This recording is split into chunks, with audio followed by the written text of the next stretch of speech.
Do you remember George Farmer? 10 years ago, he was the #1 wide receiver in the country and primed to follow in his dad's NFL footsteps. USC had him and a plethora of weapons that all seemed destined to be forces in the league for years to come. But his career was derailed in a fashion I guarantee you've never seen before. But where's George Farmer now?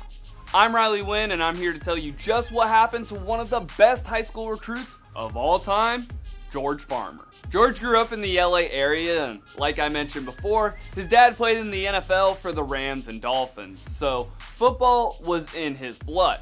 In high school, George stood at 6'2", 200 pounds and played wide receiver at Sarah High School in Gardena. This team was freaking stacked. They not only had George, but they had future USC stud and NFLer Marquise Lee and Super Bowl champ Robert Woods. Their quarterback's job must have been so freaking easy. I mean, I'm sure he was just like, it and threw it downfield, knowing one of them was going to catch it. Even with those other weapons on the field, George still caught the ball 65 times for 1,500 yards and 14 tutties his senior year. And in his entire varsity career, the dude accounted for over 3,100 yards and 44 touchdowns. George Farmer was the #1 recruit in Cali, the #1 receiver in the country, and a top 10 recruit in the nation.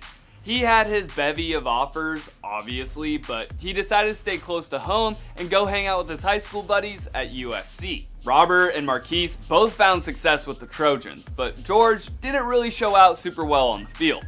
His freshman year, then head coach Lane Kiffin moved George to running back, where he had some pretty lackluster numbers while he dealt with hamstring issues.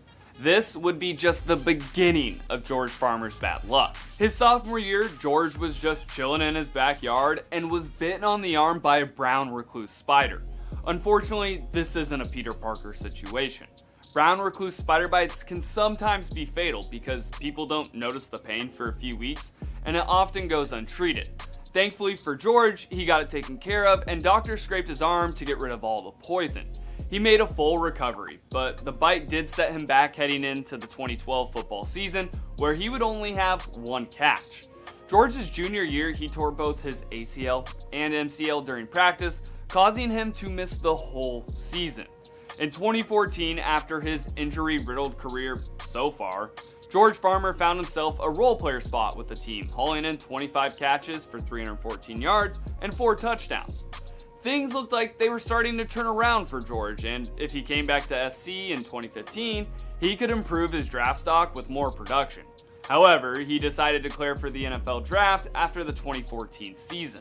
In hindsight, that wasn't a great move because unless you're a freak of nature with stats like George's, you're probably not going to hear your name on TV during the draft.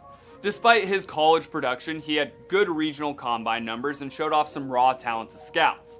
George Farmer signed with the Dallas Cowboys as an undrafted free agent. He had the second highest signing bonus of any undrafted free agent and had $55K guaranteed money, which is like totally unheard of.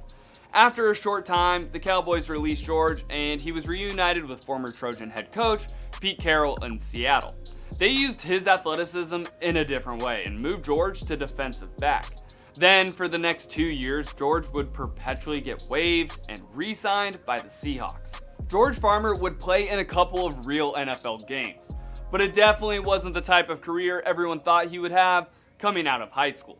I think if he hadn't played running back his freshman year, but instead redshirted and acclimated himself with the USC system, he could have lived up to his potential. But you pair playing a foreign position with injuries and a freak accident spider bite, and the hype train for George Farmer was quickly derailed. He went from the #1 wide receiver in the country to just 1 yard in the NFL. What are some other players who were absolute studs that you're not sure where or what they're up to now? Hit me up on Twitter and Instagram and let me know.